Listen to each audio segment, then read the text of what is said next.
What's up, everybody? Welcome to another episode of the Community Farm Alliance podcast. I'm your host for the Blackberry series. My name is Vaughn Barnes, and I have with me today Jim Coleman from Coleman Crest Farm in Fayette County, Kentucky. Jim, tell us, how did the farm get started? It all started on March the 27th, 1888. My great-grandparents had gotten their freedom in 1865.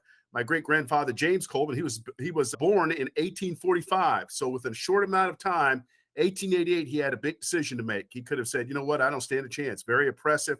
Even though he had gotten his freedom, you got about 10 years right before that, Jim Crow became alive because the Supreme Court made it legal in the United States. So there was a lot of oppression that was still going on. He could have concluded, you know what, I don't stand a chance. I can't get a loan from the banks, can't go to UK, can't go to Transylvania. Kentucky State University hadn't been created. Wow. And it was very tough for an African-American back then, fully excluded from the mainstream. Second, he could have said, you know what, I'm going to get the heck out of here. Henry Clay created the American Colonization Society that allowed all free blacks that wanted to leave the country, leave Kentucky and the United States and go to this beautiful land called Liberia. It was named after him, his last name Clay, and it was also named after his plantation here in Lexington, Ashland. So he created this 40 square miles of land in Liberia. It's still there today, called Clay Ashland. I have an ancestor. His name's William B. Coleman. He and his mother, Eleanor, they left, took him up on it.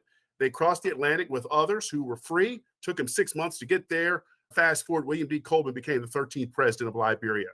I just met my ancestors about 6 years ago. I go to the annual reunions. I love them. He's got a granddaughter by the name of Genevieve Coleman. She is about 93 years old, and she's the leader of the family right now. And just very beautiful family. And I'm going to have them to come visit my family farm probably 2025.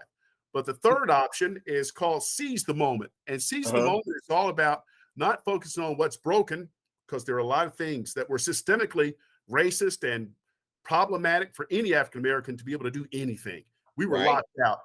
So he decided to focus on what he could do, which at the time, Booker T. Washington created the Union Benevolent Society, which encouraged African-Americans in their own little black churches to pull their money together because they couldn't get banks from the mainstream banks.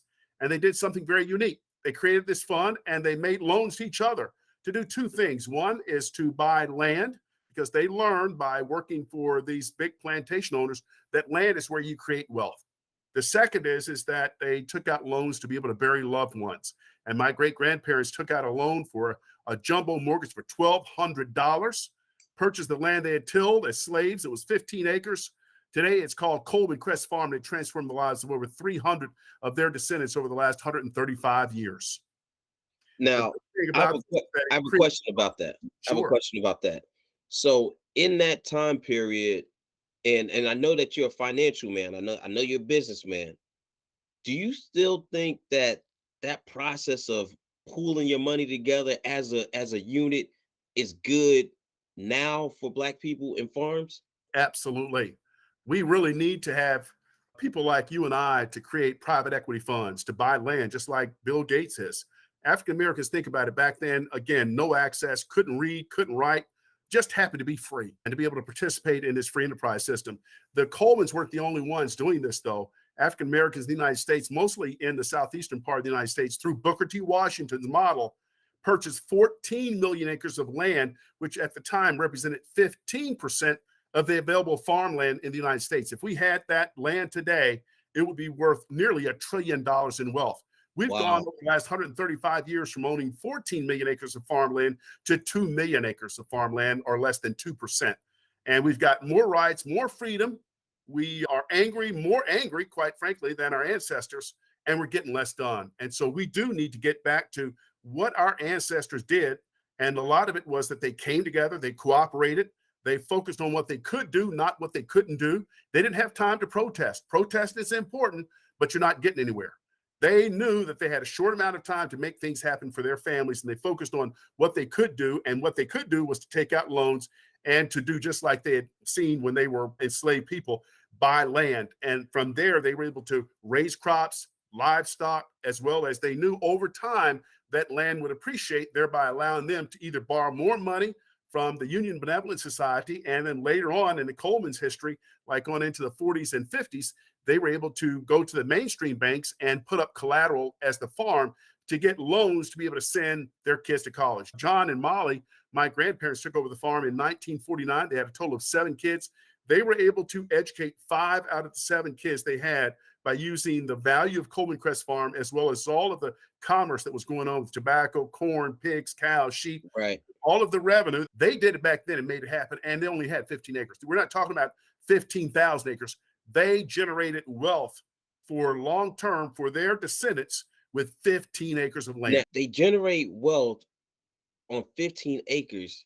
And I read somewhere that it was like 300 descendants have been able to go to college since. Over 300 descendants from James and Lucy. They had a total of 6 kids, 2 girls, 4 boys. One of their boys, his name was John, and that's my grandfather. They took over the farm in 1949. Most of those 300 that I'm talking about came from John and Molly. They had a total of 6 kids. A lot of the Colemans that, were my grandfather's brothers and sisters, I don't know where they are in the United States. They're very dispersed. But I do know that John and Molly raised a total of 7 kids. And then from there, those 7 kids had children, and they've now had grandchildren and great grandchildren. But it's now been really, it's just a pathway to success, which is to go to college. And they really believed in going to college. My parents did, and so did my other cousins. So I'm estimating that there were about 300 of my cousins that were descendants of James and Lucy Coleman, that if they didn't buy that land, my parents paid for Howard University 100% from the proceeds of the farm and taking out a $5,000 loan, because at the time, Howard University was $1,800 a year. My father rounded it off. It was, he said, okay, that's $2,000 over 4 years, 8. I'm going to put another 2 on it. He told me, don't come back. This is all we've got. He took out a note for $5,000 that was collateralized by the farm. And we had raised a total of $5,000 that he saved from my hard work, because I took over the farm as farm manager at the age of 12. And by the time I was 16 and a half, getting ready to go to Howard University, he had saved all the money and proceeds, net proceeds, to be able to send me to college. And he did the same thing for my brothers and sisters. And so land and the power of one and focusing in on the controllables is going to generate wealth, not just for the Colemans, but for African Americans, if we could do that. So you went to Howard. Howard's in what state? Howard University is in Washington, D.C. My mother always said, baby, those Kennedy boys, they went to Harvard. John, Edward, Bobby, she loved them. But she said, baby, you're so smart, you're going to go to Howard University. And I didn't know anything about Howard. But at the time, Howard University is where all the doctors, the lawyers, all the top people in the United States were going to and coming out and running the world. And so she got me ready to go to Howard, and my parents made it happen. And my mother had to write a note to President Cheek, because they stopped me from coming there. They rejected my application.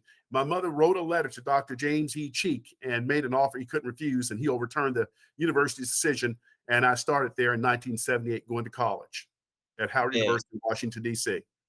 Is Howard a HBCU, right? Yes, it is the top. It is the Harvard University of historically Black colleges. Before we were able to go to any of the mainstream universities, if you were going to go to college in the United States and you were an African American, you won the university. I'll give you an example. Because my grandparents took over the farm in 1949, they were able to send one of my uncles. His name was Stanford Coleman. He went to Lincoln University. One of his best friends was Thurgood Marshall, and Thurgood went on to Howard University to become a lawyer, and my uncle went on to Meharry. When Thurgood went to Howard University, he learned how to be a great lawyer, and then President Lyndon Johnson made him the first Supreme Court justice.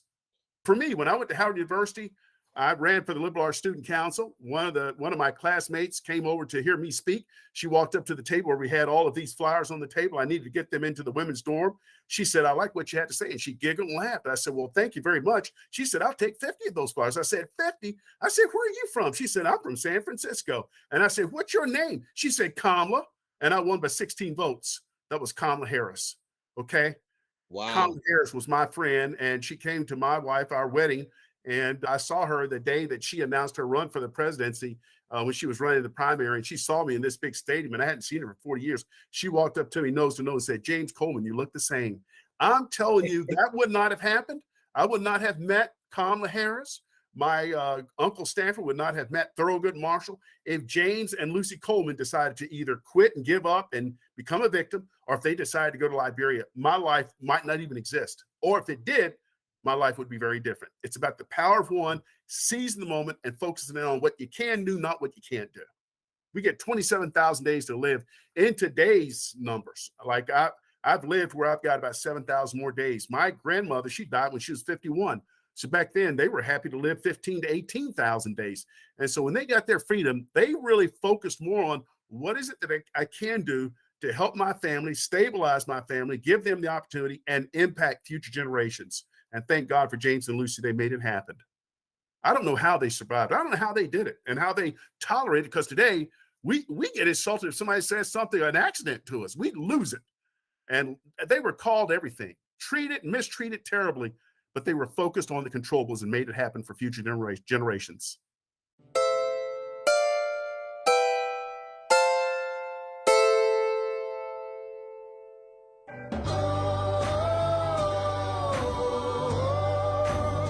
Did you know that CFA is a nonprofit organization that supports family farms, equity work, food access, and policy work across Kentucky? If you're interested in supporting any of this work, please go to cfaky.org and go to our donate tab in order to donate or become a member today.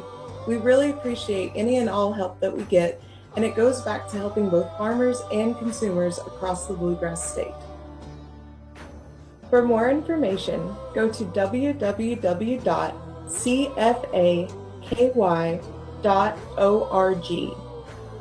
Once again, that's www.cfaky.org.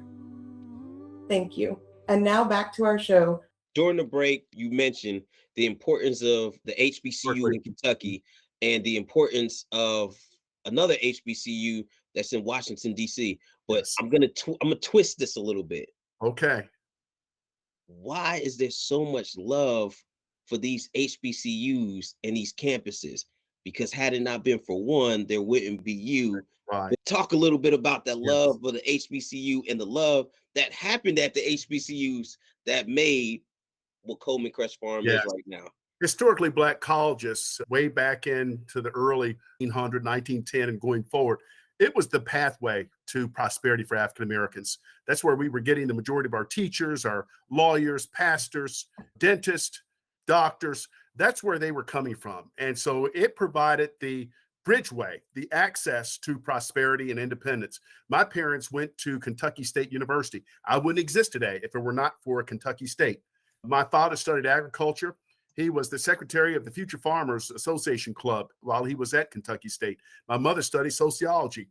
They met, dated, fell in love, and got married in 1950. They took over the farm in 1950, and they raised a total of 5 kids. But their whole foundation and focus was, because they were so committed to education on what they got out of Kentucky State, they wanted all 5 of their kids to be able to experience that whole education opportunity of going to college.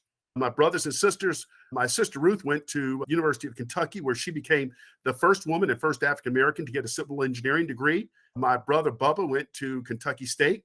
His name's Samuel. And I had another brother that went to Eastern, and Retta went to Eastern. My mother always wanted me to go to Howard University. She loved it. She wanted to go, but they only had a certain amount of slots, and she didn't get a chance to go. And she felt like that Howard University was like Harvard University at the time. It really was. And today it is. They bring in, they're just as competitive on finding the top-notch talent because, number one, they produced great talent. And now that our Vice President of the United States, Kamala Harris, graduated with me from Howard University, it is back in demand. Black parents are like, look, you can go to a historically Black college. You're going to be enriched. You're going to focus, build relationships.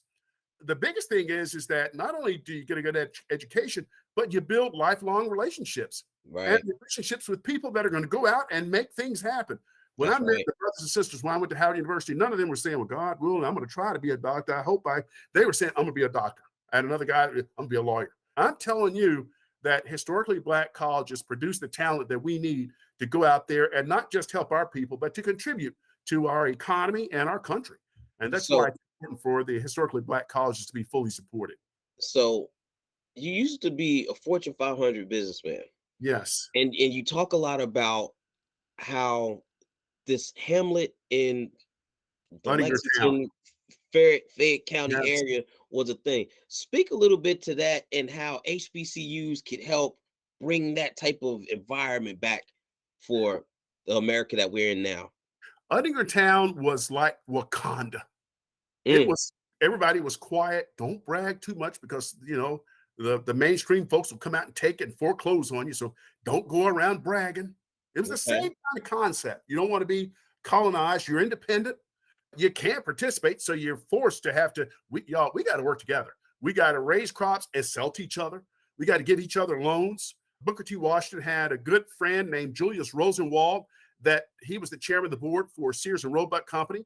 Booker T was able to convince him to donate the lumber, nails, and all the building materials to help these hamlets to do what? Build schools. So that's why you'll go to a lot of these hamlets. You'll see the Rosenwald School. Well, with education, meaning literacy, along with having access to capital, those hamlets became Wakanda, and they were all successful, independent. They were sending their kids to Howard University, to Kentucky State, to Fisk and other universities, and it was a high degree of prosperity going on at that time. What is a hamlet? I've heard this before in every time I go to Fayette County, but I don't hear this anywhere else. What is a hamlet? Hamlet is not as big as a town, but it's incorporated to where it's a little kind of like a small village where you've got a population of less than 100 people. And at the time, that was really big, but that's how many people actually were in Town. So it was like a small town that people would come together. You'd have your church, you'd have the Union Benevolent Society. That was like Chase Manhattan Bank. And then you had the school, which was the Rosenwald School, and you had each other. If you built a barn, you didn't have to go out and get labor. Everybody helped each other. We were more together then than ever. We weren't angry. We weren't mad. Of course, many of them, my ancestors and many of the folks in our community were, it was segregation at the height, but they focused on helping each other and being a community and building Town. And the people that came out of there, they owned land. They were successful. Many of their kids went to college. They were proud. We didn't have drug problems. 98% of the kids were born to a mom and a dad. You had discipline in the family. Right. Boys and girls were going out. They weren't getting in trouble. They weren't drug addicts, and they were successful. And that model was absolutely incredible during its time. It was Wakanda, and it wasn't just Town. You're looking at Bracktown, Maddoxtown, these other hamlets that are in the Lexington area. They were all booming during that time, from the early 1900s all the way up until the mid 60s. They were booming like crazy. So now here's a question.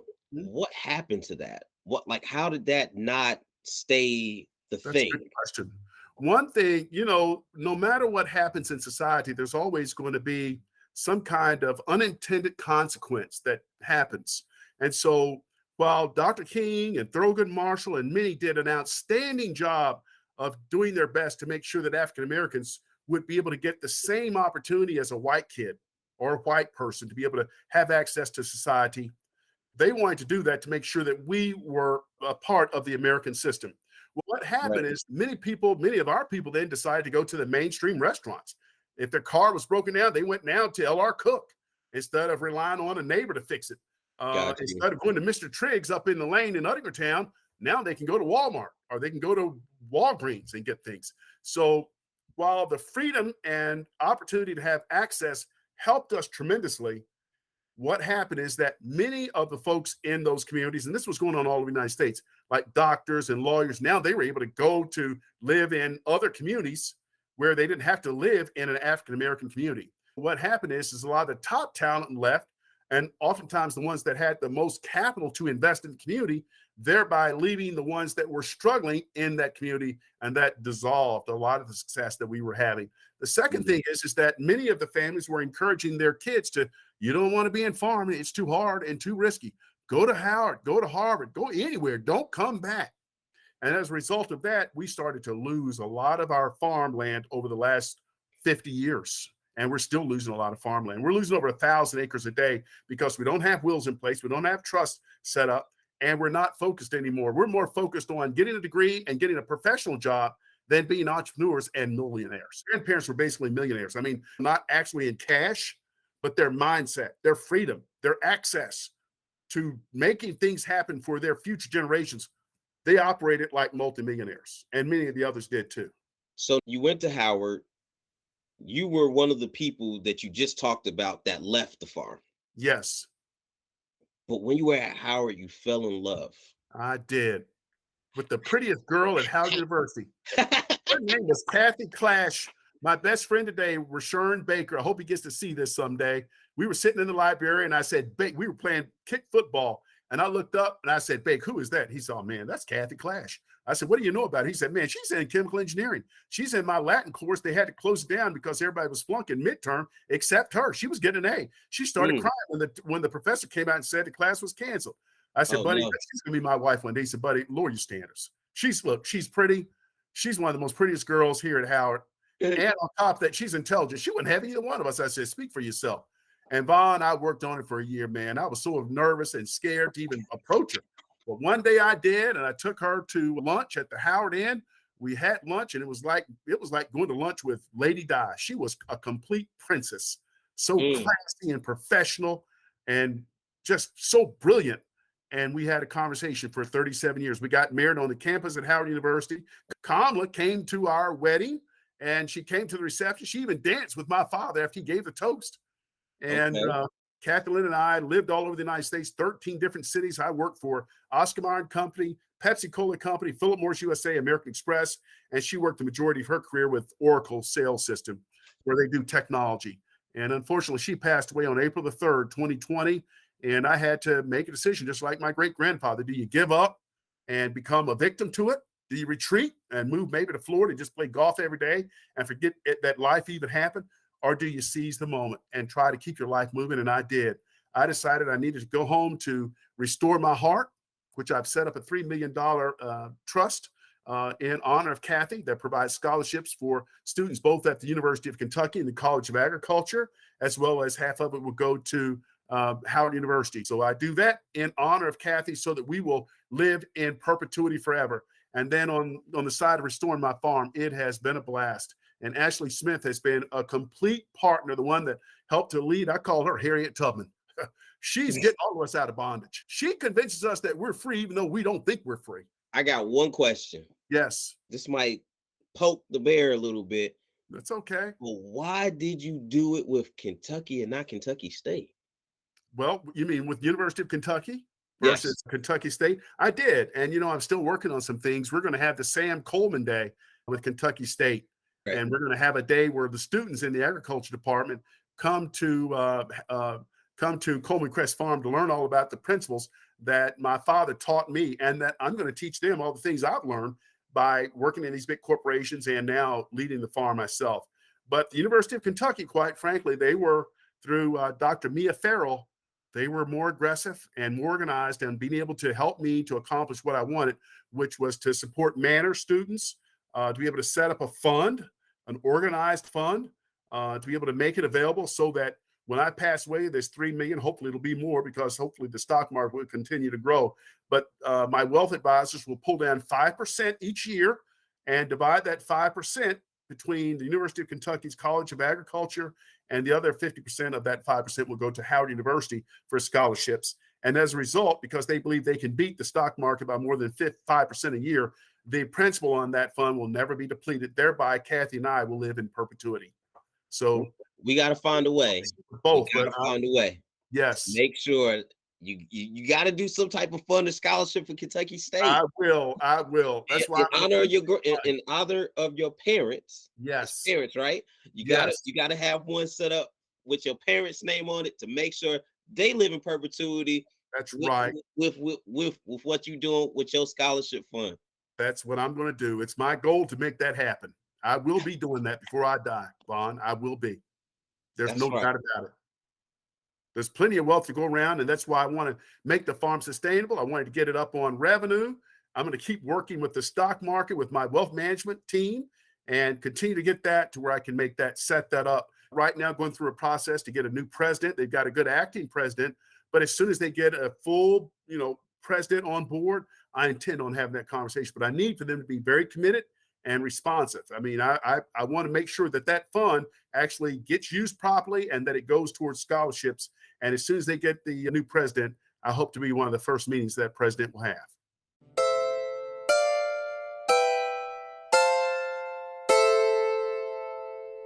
Farmers markets support program services.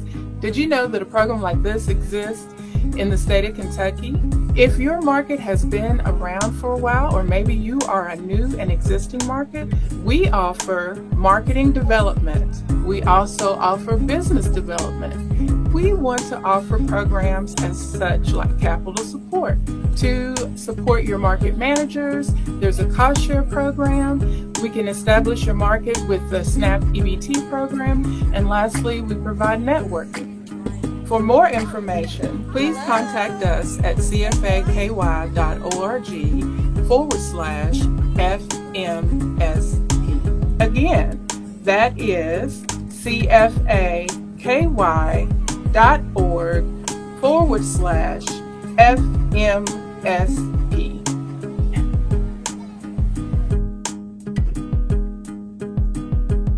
Before the break, you started talking about the first. You mentioned the first. So now I got to ask this question.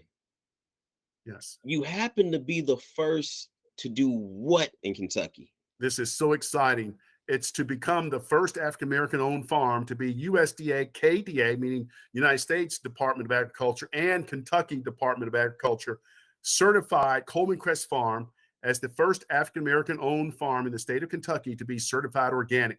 Meaning all of our produce meets the standards of being organic. No chemical pesticides, no chemical fertilizers, everything all natural and protected, grown from the soil, and very good for all of us. So how do you get to that point? How do you become the first after so many years not being in the state, not doing agriculture? You're in business, but as soon as you come back and you get this farm, boom, first organic. Talk about it. You hit it. And it really is out of the spirit of James Coleman, of being a trailblazer. And you don't become a trailblazer on your own. I was lucky to be able to have Ashley Smith. I met her at the Emerge conference because I was the keynote speaker in 2018. And Amy Stout introduced me to Ashley. And Ashley and I began having a conversation about the future of Coleman Crest Farm. When I came back home, Ashley and I had a meeting, and she said, why don't we have a restoration day and make the big announcement to the community? She invited the mayor, the city council, the chief of police, the sheriff was out there, the dean of the College of Ag at UK, the dean at Kentucky State, just a lot of big wigs. But the big thing is that the news was there, and that really kicked everything off. Hold on, we got to give this moment to drop a bouquet somewhere out there for Ashley Smith, because something about Ashley, black soil, everything she put her hands That's why on. I call her Harriet. Yeah. That's why I call her Harriet. She packs a shotgun. If you want freedom and prosperity, you just follow her. She's the conductor on the Underground Railroad here in Kentucky. I want to get this on here. Okay. She is the conductor. And you got to cooperate. See, the thing about why it was able to happen is I have a willingness to take the risk to make it happen, number one. I'm blessed to be able to have a Harriet Tubman that I didn't have to chase down, that she basically came to me and said, this is what you're going to do. Now, if you're open to prosperity and you have a blessing of having a Harriet Tubman to step into your life, you're going to have 8 customers and become certified organic in 18 months. That's what happened. Now, I got a big question. You were able to do this with, hold on. You were able to do all of this with Harriet Tubman. Yeah. 15 acres. Yeah. A great education from an HBCU. Absolutely. And business experience that gave me the management structure and mindset. I don't grow crops. I grow money. If you grow crops, that means you're growing because you like farming. And then once you grow it, then you start thinking, whoops, who's going to buy this stuff? See, I'm more like Bill Gates. Microsoft is not a technology company. It's a marketing company that happens to be in the technology business. Coleman Crest Farm is a marketing company that happens to be in the agriculture business. So I grow money. And what I mean by that is when the next day, because of the news that Ashley created by having WKYT and others out, Gail Wallace called me from their farm down there on Bryan Station Road and invited me to come down to meet with her and her husband. They'd been doing organic for the last 20 years. Absolutely. I took the call and I took the visit down there. Here's what came out of that. They gave me a lot of advice on how to do things on my farm, told me where to buy, where to get the materials to. They said, we've got about 5 customers. Ramsey's Diner, they buy all of our okra. Would you be open to growing okra? Bond. I didn't say, well, I've never grown okra. I was thinking about growing tomatoes. I don't know enough about it. I can do anything if somebody's got a customer. Okay. I've never done it, Right. but I can figure anything out. Okay. I can, Right. that's what you go to school for. That's where you go to high school, Howard University. That's where you go to work. You learned where you can do anything if the money's right. And I did. Third, they Makes said, sense. we've got this son. His name is Grant. He's not going to be as busy as he was last year because we're winding things down. You might want to meet him because he could be a good consultant for you. I said, I'd love to meet with Grant. Met with Grant 2 days later. 5 minutes into it, I said, Grant, you're hired. Grant became a farm manager. He and I put together the business plan that identified who our customers are going to be. Therefore, from there, what we're going to grow based on those customers, i.e. Ramsey's, Adlire Country Club, Lexington Country Club, Critchfield's, Good Foods, Thompson Catering, Dudley's, as well as Black Soil. From there, we found out what they want and what they need, and we grow based on that. So it's all customer and market driven, not speculative. Got you. Speculative will put you out of business. Doing things based on what the market wants will make you a multimillionaire. You got the multimillionaire plan Yes. from everything that you're growing. Yes. How did Ashley in the tours and agritourism start to work on the farm? And talk a little bit about that in the future of what you're doing with the education piece. Exposure. You can't beat. I've got a good friend today. His name is Warren Rogers. He said, Jim, you're the most famous farm in Lexington, Kentucky. He said, there are 3 farms that are famous: Spendthrift Farm, Calumet Farm, and Coleman Crest Farm. Okay. Coleman Crest is 15 acres. Calumet and the Spendthrift, they're thousands of acres. But most people in Lexington, if you ask them, I would say at least 4 out of 10 will say, I've heard about Coleman Crest Farm. Well, that's happened because I've got a great partner called Ashley Smith, who is the Harriet Tubman, carries the lamp and a shotgun. You can make it to freedom. If you follow her on the Underground Railroad and do as she says, show up on time, cooperate, okay, she will introduce you to the right people. I got a loan for my house. I'm building $1 million house on the farm right now. She introduced me to the folks over at Community Trust. I didn't have to go through town. Who can give me a loan? As soon as I met with Larry Jones and Tina Davis over there, boom. But she took me in to meet with them. That's why I call her the Harriet Tubman. And thank God we have her. I don't personally need a financial grant. What I would want is for Ashley to get more grants, to be able to have more people on her team where she can replicate her, to be able to go out. She truly is an extension agent. And she's an extension agent with the mindset on not yield, but money, making money, exposure, connections, building your network, getting your product out there. She's a genius. She's a genius. So you got the agritourism going, business plan. You got the farm organic made everything work with the restaurants and the different partners. Here's a question. Now you got this educational piece that you want to add in there. Yeah. Talk a little bit about that educational piece and how that's going to work with Kentucky State. Well, that's where I really want to work very closely with Kentucky State. They've already agreed to do a Sam Coleman Day. I want to have more than just one day, though. I also want to keep working with Dr. Farrell over at UK to bring managed students out. I also want to have an incubator program that's primarily focused on disadvantaged youth and women who want to one day get into farming. The first incubator farmer I had, guess what? Her name is Ginger Watkins. She is the great-great-granddaughter of John and Mary Darnaby. They're the people that sold the farm to my great-grandparents. Wow. Full cycle, brother, full cycle. You have the descendant of the slave is now leasing half of the like 4 or 5 rows to the descendant of the previous owner. Only in America, brother. Only in America could that happen. This ain't nothing but God, okay? But the bottom line is I want to help as many people who want to be able to buy land, be able to grow profitable crops. You don't need 10 acres. You don't need 20 acres. You don't need 1,000. You could make a good $100,000 with 5 acres if you're growing the right things with the right customers. Why organic? I learned by working with these big corporations, you don't want to cater to the discount market. I cater to people that have money, and I cater to companies that serve rich people. Dudley's Restaurant, high-end restaurant. They don't care what the price is. They want the product to be fresh, which it's good.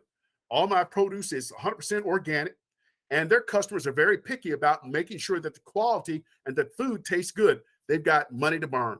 Critchfield's and Good Foods. They've got customers who come in there who are committed to good health and they have the discretionary income to pay that extra amount.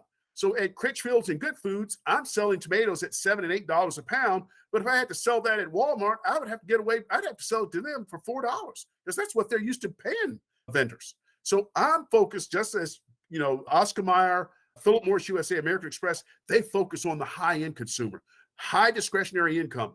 No matter if it's a recession or not, they keep on buying.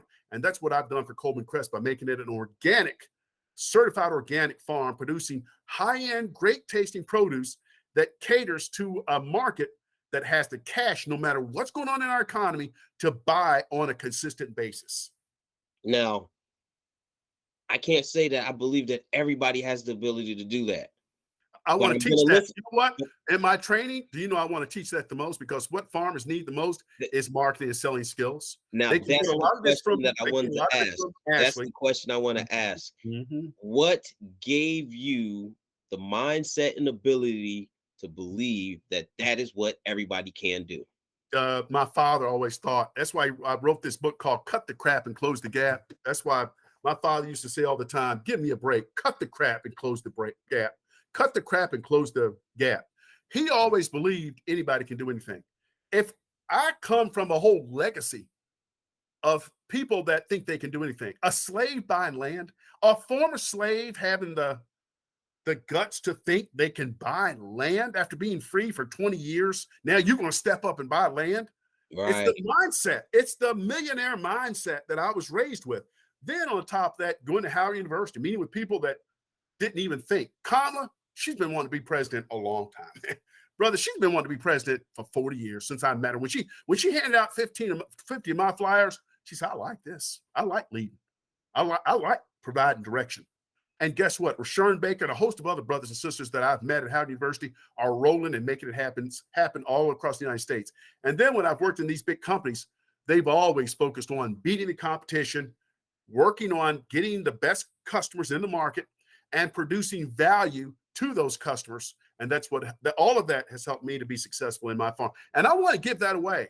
For the rest of my life, I want to share that with other farmers. I think, with Ashley's conference, I would love to donate my services to do just a sales training seminar during that conference.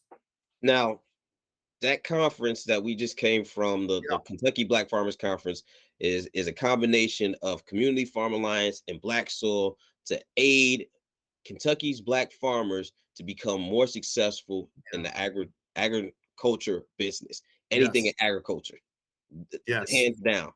Now, what is it that one tip that you could provide to BIPOC farmers right now that to get them going in that right direction? I haven't even talked to Ashley about this, but I'm going to make the announcement. I think she'll go with it.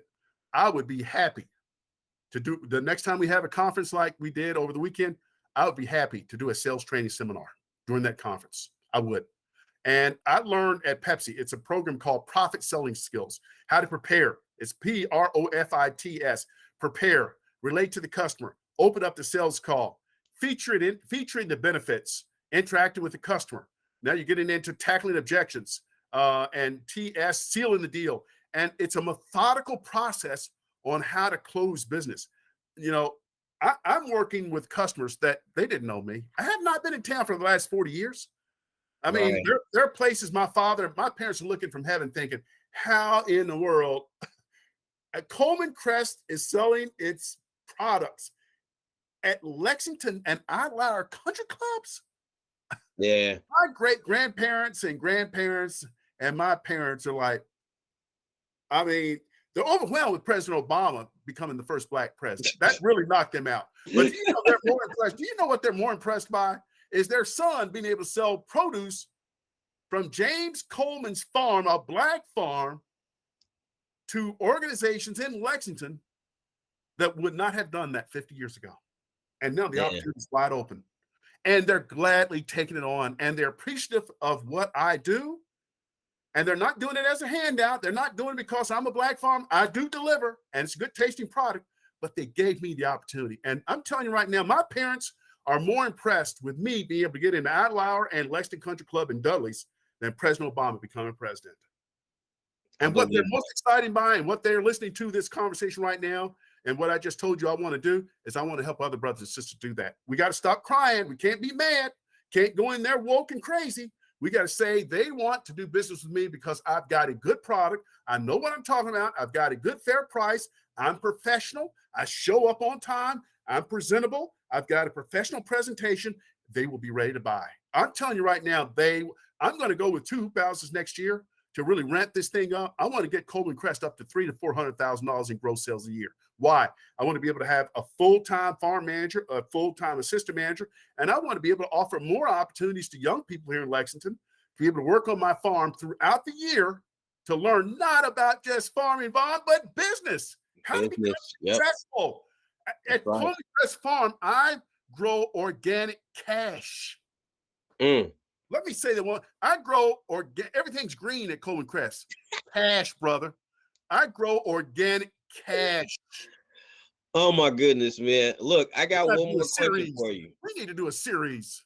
I got one more question for you because we got to get ready to wrap it up. But this question, this is the question that everybody loves. You know, it's the Blackberry series. Yeah. Tell me, what berry best represents Coleman Crest Farm? Blackberries. My grandmother Molly grew blackberry bushes on the farm, and they lasted for over 50 years. When I was a kid, we were collecting blackberries like it was candy, and I didn't even appreciate it back then. So, you know, my next crop is going to be, I've got flowers coming, but I'm also going to grow Molly's berries and blackberries at Coleman Crest. We made ice cream. We made cobblers. My mother said, baby, go back and get a bucket of blackberries. Like it was nothing. But that came from my grandmother growing those, and they last for 30 and 40, 50 years. So that's what comes to mind, blackberries at Coleman Crest Farm. Blackberries, it's a black farm and blackberries. I gotta ask this question because you just snuck in. You make ice cream? We did when I was growing up. We took the berries that we had. I don't do it now, but that could be a product that would be a value add from those berries of growing that. Yes. That's where, I mean, there's so many ideas that I have, man, that I want to do flowers. I want to do berries. I'm not even scratching the surface, really. I mean, with the opportunity that I have, really, if my great-grandfather had an Ashley and the customers who are currently buying from me would have bought from him, he would be rich. I'd be richer than Warren Buffett right now. Warren Buffett would be calling me for stock tips because my great-grandfather would have been a multimillionaire. Oh my goodness. We have no excuse, man. We've got Ashley, we've got the USDA, we've got CFA. Everybody's trying to help us. We have got to cut the crap, close the gap, and seize the moment. And that's what I believe in. Man, you said it. You said it. Hey, everybody, listen. That was Jim Coleman, a very energetic, great interview. But as I always say, real change comes from the ground up. That's right. Until next time, peace out.